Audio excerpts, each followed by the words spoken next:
Venerado seja entre todos o matrimônio o leite sem mácula, porém aos fornicadores e os adúlteros Deus os julgará. Há uma dupla dificuldade na tradução das palavras. Primeira proposição decorrente de um duplo defeito no original. O primeiro é o do verbo substantivo ou da cópula da proposição, que alguns suprem com é, outros com seja.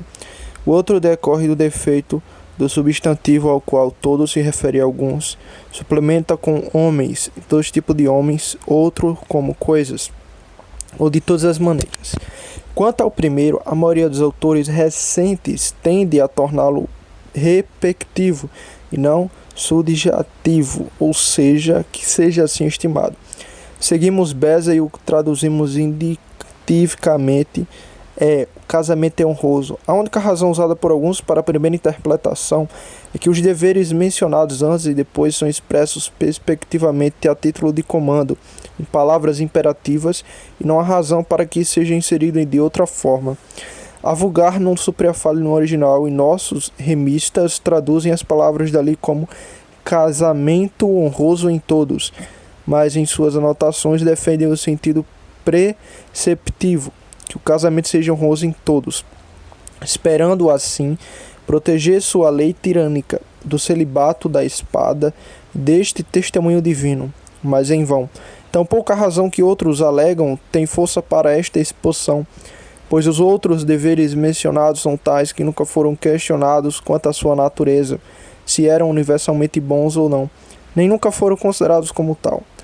Não havia, portanto, necessidade de declarar sua natureza, mas apenas de ordenar sua prática. Mas no caso do casamento era diferente, pois sempre houve e ainda havia não poucos, tanto entre os judeus quanto entre os gentios, que tinham pensamentos indignos sobre o casamento e o que o expunha ao seu desprezo.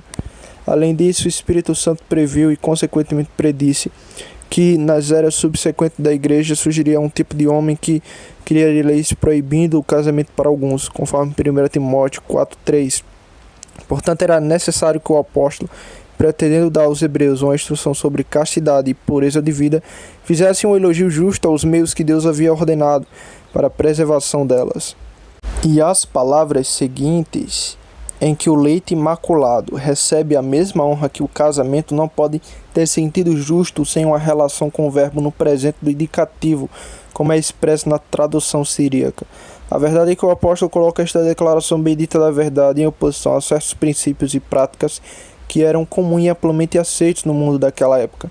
Esses princípios eram que o casamento era, no mínimo, algo pesado e uma espécie de prisão para alguns homens, especialmente para os que se dedicavam à vida contemplativa, que a fornicação era vista pelo menos como algo indiferente, permitindo aos homens, enquanto apenas o adultério deveria ser condenado. Em oposição a esses princípios e práticas perversas, o apóstolo, desejando recomendar e ordenar a castidade a todos os que professam o Evangelho, declara por um lado a honra do estado do matrimônio, mostrando que ele foi instituído por Deus, e por outro lado a perversidade da libertinagem sexual que muitos toleravam em si mesmos, com certeza justamente do juízo divino que cairia sobre aqueles que persistissem nesses pecados. Por isso, havia uma razão clara para que o apóstolo introduzisse o dever que pretendia ensinar, começando pela declaração da honra daquele estado que Deus estabeleceu para preservar homens e mulheres na castidade. Isso nos leva a suprir a outra parte da expressão em todos. A proposição grega é erve, quando aplicada à pessoa, é constantemente usado no Novo Testamento com o sentido de entre ou no meio de, assim entre todos, isto é, entre todos os tipos de pessoas, ou como traduz Bessa, intercovis. E é evidente que se as palavras forem entendidas como uma afirmação, esse deve ser o seu sentido. Além disso, as pessoas aqui mencionadas devem ser entendidas de modo restrito, isto é, aquelas que entram corretamente nesse estado. O apóstolo não afirma que o casamento era bem visto por todos os homens, judeus e gentios, pois enquanto alguns o honravam, outros o desprezavam. O que ele declara? Que o casamento é honroso em todos os tipos de pessoas que são legitimamente chamadas para ele, que entram nele conforme a lei de Deus e as leis justas dentre os homens. Pois se houver falhas nesse aspecto, o casamento pode se tornar altamente desonroso diante dos homens, como ficará claro na explicação seguinte.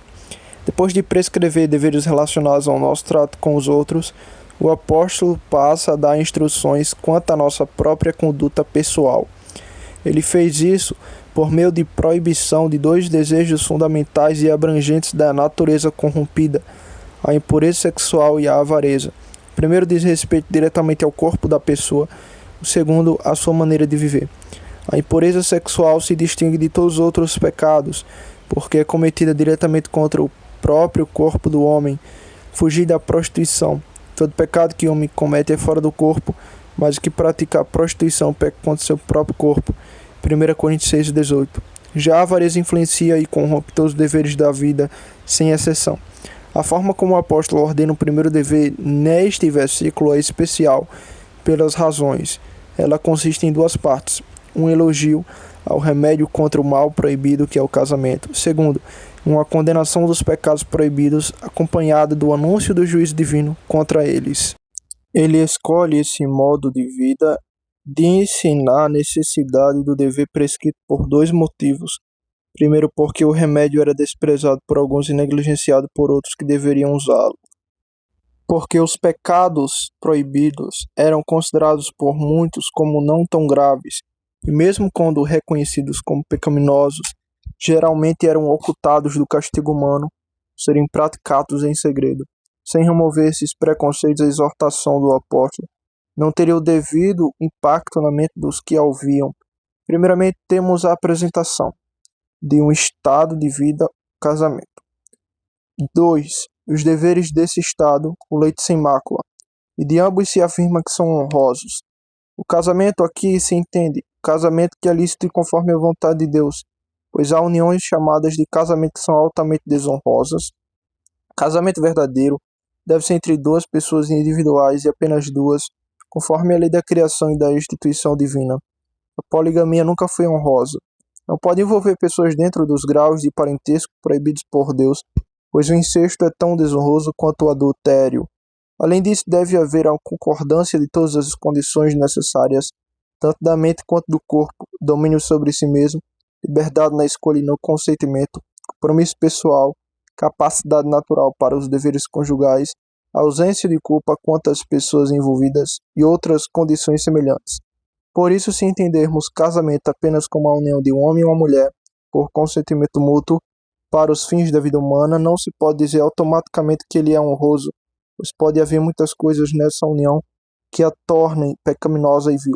Mas o casamento que é verdadeiramente honroso é aquele que, com base e garantia na instituição divina, consiste na união legítima de um homem e uma mulher, por consentimento justo e pleno, em um vínculo indissolúvel para a geração de filhos, para auxílio mútuo em todas as coisas, tanto espirituais quanto terrenas. Embora o apóstolo fale de casamento de modo geral, quanto à sua natureza e finalidade, ele tem aqui um foco especial, casamento, como meio instituído e santificado por Deus para evitar e prevenir os pecados da fornicação, do adultério e da toda forma de impureza sexual. Sem esse meio, a maioria da humanidade se lançaria nesses pecados de maneira desenfreada, como animais do campo. E este casamento ele afirma ser honroso. É assim por muitos motivos e por isso deve ser estimado. É assim primeiro pela consideração do autor dele, aquele por quem foi originalmente designado, que é o próprio Deus. Mateus 19:5. Todas suas obras são honrosas e gloriosas. Segundo, pela maneira de sua instituição, sendo expressa como efeito peculiar da sabedoria e conselho divino, para o bem do homem. Gênesis 2:18. E disse Senhor Deus, não é bom que o homem esteja só. Falhei uma ajudadora para ele. Maior honra não poderia ser dada a esta instituição, estado de vida. Terceiro, pelo tempo e lugar de sua instituição, coigual à humanidade, pois embora Adão tenha sido criado em vida de solteiro, ele se casou no instante no nascimento de Eva. Ao vê-la pela primeira vez, ele disse, este é agora osso dos meus ossos e carne da minha carne. Versículo 23. Que concordando ela foi a causa formal do seu matrimônio. Isso aconteceu no paraíso enquanto o homem e a mulher estavam em estado de inocência e beleza. Tão tola é a lei na Igreja de Roma que proíbe o casamento de seus eclesiásticos, sobre a alegação de uma inadequação para a santidade deles, como se eles fossem mais puros do que os nossos primeiros pais no paraíso, onde entraram em seu estado matrimonial. Quarto, Dos muitos sinais ou penhores do favor divino comunicado honra ele. Deus primeiro casou e abençoou Adão e Eva pessoalmente, conforme Gênesis 2, versos 22 e 23. Ele deu leis para a regulamentação disso. Ele teve especial respeito por isso no Decálogo. Sim, todos os mandamentos da segunda tábua surgem e dizem respeito a esta coisa. Ele, por sua lei, excluiu de toda a administração de ofícios na congregação aqueles que não nasceram dentro do matrimônio legítimo. O Senhor Jesus Cristo aprovou todas essas coisas por sua presença em um casamento legítimo e em uma festa que o acompanhou, conforme João 2, 1 ao 11. Quinto, é assim também pelo uso e benefício disso. Os escritos de todos os tipos de sábios, filósofos, teólogos cristãos expressaram elegantemente essas coisas. Direi apenas que, assim como a continuação legítima e ordenada da raça humana depende disso, procede disso, também tudo que é virtuoso, honrado, belo, ou ordenado entre os homens, tudo que é louvável e útil, em todas as sociedades, economias eclesiásticas, políticas, depende disso, tem consideração por isso. Para todos aqueles a quem os filhos são queridos, os parentes úteis, as heranças valiosas e a aceitação de Deus nas obras da natureza, preferida à impureza sórdida e à ruína eterna, esse estado é e deve ser considerado honroso por eles. O apóstolo acrescenta que o casamento é assim honroso entre todos, isto é, entre todas as classes e tipos de pessoas que são chamadas a ele. Não existe nenhum tipo, ordem ou posição de homem que, por causa de sua vocação, trabalho ou ocupação, torne o casamento um estado desonroso, quando são legitimamente chamados a ele. Esse é o sentido claro das palavras, como mostram tanto o significado dos termos, quanto o contexto em que aparece. Alguns preferem entender a expressão como em todas as coisas, ou de todas as maneiras, ou ainda, em todas as épocas e em todo o tempo. Porém, nenhuma dessas interpretações se ajusta aqui ao propósito do apóstolo, pois visto que a intenção dele é orientar quanto à castidade e à pureza geral da vida, evitando todos os tipos e graus de impureza, considerando que a inclinação a esses pecados é comum a todos, ele declara que o remédio foi igualmente provido para todos que são chamados a ele, conforme 1 Coríntios 7, 9. Ou seja, para aqueles que não receberam o dom da continência, ao menos quanto à pureza interior da mente, esse remédio é necessário. Mesmo que a expressão fosse trazida como em todas as coisas ou de todas as maneiras, o celibato imposto pelo papado jamais poderia se defender diante desse testemunho divino. Pois se não é lícito chamar de impuro aquilo que Deus declarou limpo, será lícito considerar como vil e impróprio para certos grupos de homens aquilo que Deus declarou honroso em tudo ou de todas as maneiras. Quem desejar pode consultar os escritos de nossos teólogos contra os papistas para confirmação dessa interpretação. Direi apenas isso. A impiedade da lei que impõe a vida solteira obrigatória a todo o clero, pela qual usurparam a autoridade divina sobre a consciência dos homens, foi claramente castigada pela justiça de Deus ao permitir que isso se tornasse ocasião para a multiplicação de impurezas horríveis, escandalosas para a fé cristã, destruidoras da alma de milhões. Quanto aos leigos, eles fazem do matrimônio um sacramento que, segundo dizem, confere uma graça, embora nem saibam explicar. Porém, é evidente que a lei que proíbe o casamento ao clero os privou daquele dom comum de continência que outros homens com esforço ordinário conseguem preservar ou alcançar. Mas não é meu propósito aprofundar isso aqui. Podemos observar então, primeiro, a instituição divina é suficiente para tornar qualquer estado ou condição de vida honroso. Segundo, quanto mais útil é um estado de vida, mais honroso ele é. Grande parte da honra do casamento procede de sua utilidade. Terceiro, aquilo que é honroso por instituição divina e útil por sua própria natureza pode ser abusado e tornado vil pelos erros dos homens, como ocorre com o casamento. Quarto, é uma ousada usurpação de autoridade sobre a consciência dos homens e um desprezo pela autoridade de Deus proibir um estado que Deus declarou honroso entre todos. Observação 5. Meios para alcançar pureza e castidade que não foram ordenados, abençoados e santificados por Deus acabam promovendo ainda mais impurezas e outros males piores. Observação 6. Sendo o estado do casamento honroso aos olhos do próprio Deus, é dever daqueles que entram nele corretamente considerar como podem manter uma boa consciência diante de Deus em tudo o que fazem. Observação 7.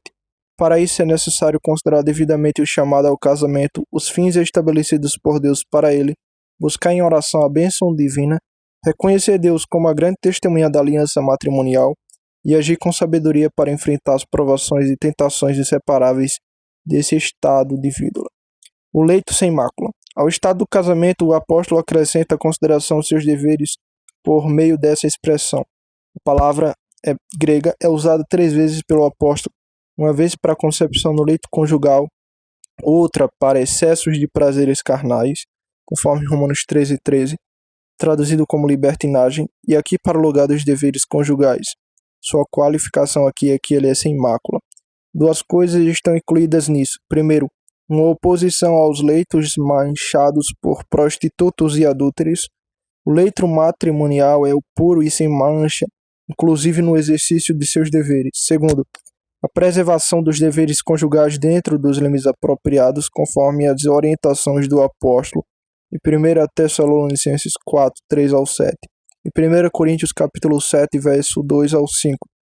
Existem muitas formas de profanar o leito conjugal que não convém mencionar aqui. Algumas são discutidas pelos casuístas papistas de maneira tão vergonhosa que nem deveriam ser nomeadas entre cristãos, e dificilmente seriam cridas se eles mesmos não as tivessem divulgado a partir de seus supostos penitentes. O ensino aqui é este. Observação 8ª.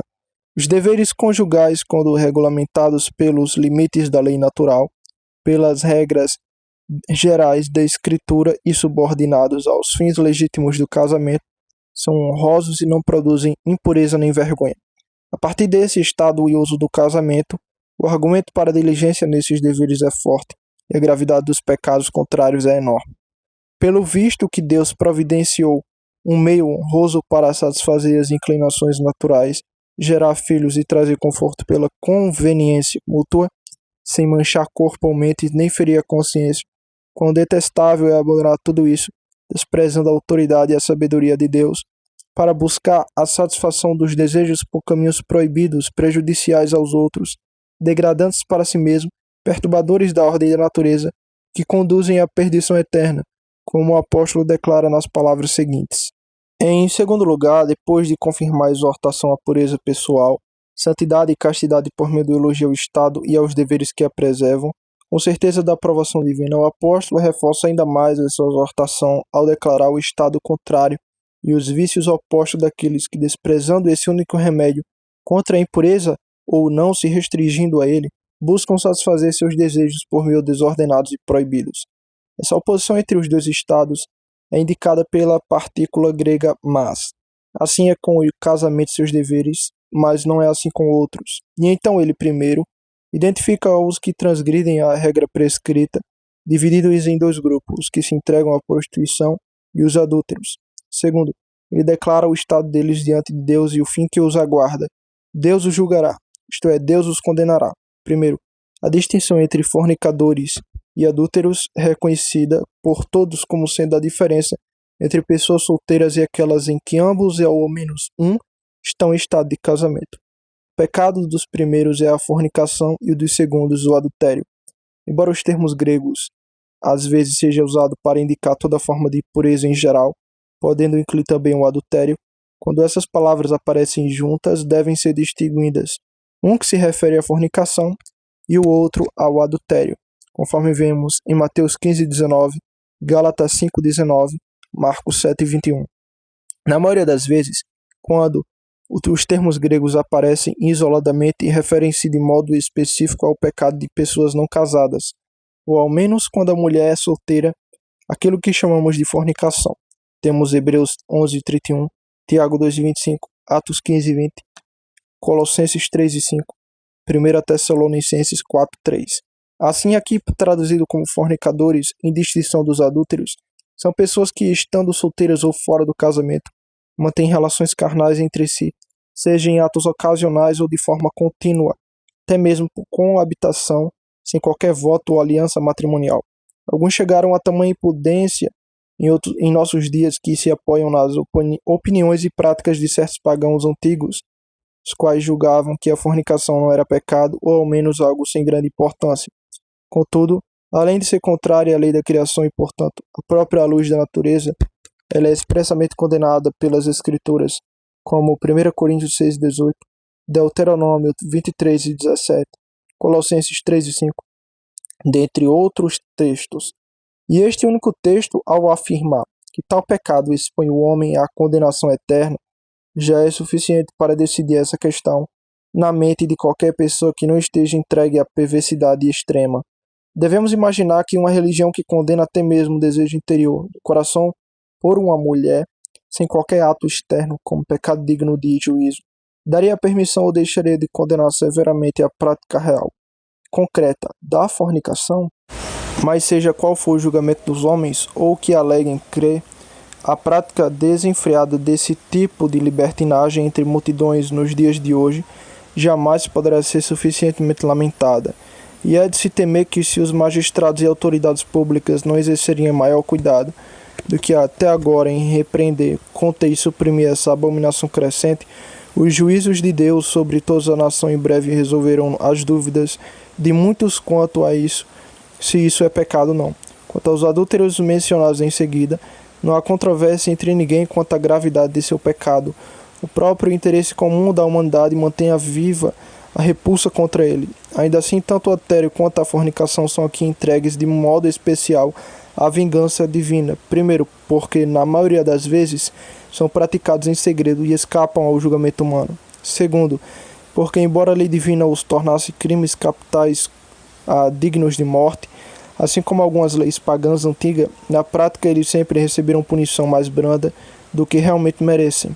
Mas segundo, independentemente do que tais pessoas pensem de si mesmas, ou do que os outros pensem delas, ou de como sejam tratadas, Deus as julgará e condenará.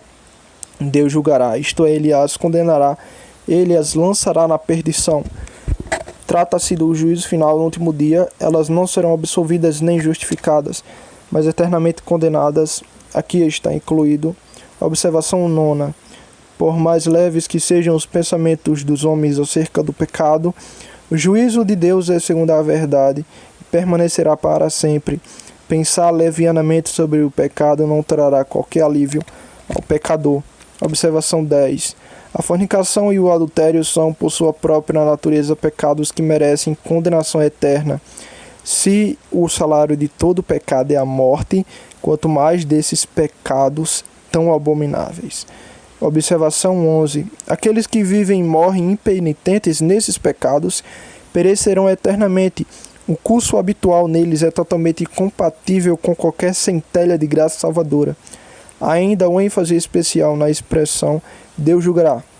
Nela podemos perceber, primeiro, que a gravidade particular desses pecados expõe os homens a uma condenação severa e especial.